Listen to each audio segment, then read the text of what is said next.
yesterday, President Obama was on George Stephanopoulos' show, and he responded to Paul Ryan's new budget, which is just a horror show. We'll go over it later in the show.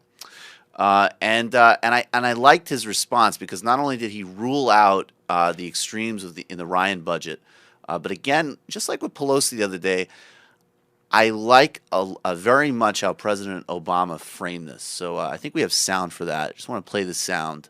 I understand, which is why at some point I think I take myself out of this. Right now what I'm trying to do is create an atmosphere where Democrats and Republicans can go ahead, get together, and try to get something done. But ultimately it may be that the differences are just too wide. If their position is we can't do any revenue, or we can only do revenue if we gut Medicare or gut Social Security or gut Medicaid, if that's the position, then we're probably not going to be able to get a deal.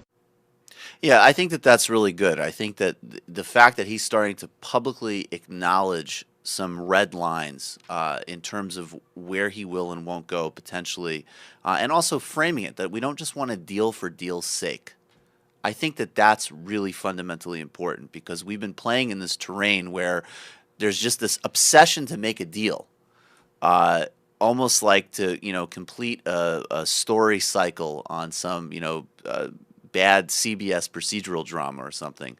And we're not talking about the substance. And I think him stepping back and saying, we're not going to just cut a deal for the sake of the deal is very positive. I think also because a criticism of some people have had of President Obama is that he is obsessed with the deal making almost regardless of the consequences at certain points. So there's still some things that he's entertaining that I don't like that we'll get into later, but I think that this was a good step. I agree. I mean, again, we've heard it before, and then he comes out and pitches things like chain CPI and. Right. No, that's a totally fair point. I just don't know what to say about him on this anymore. That's a fair point.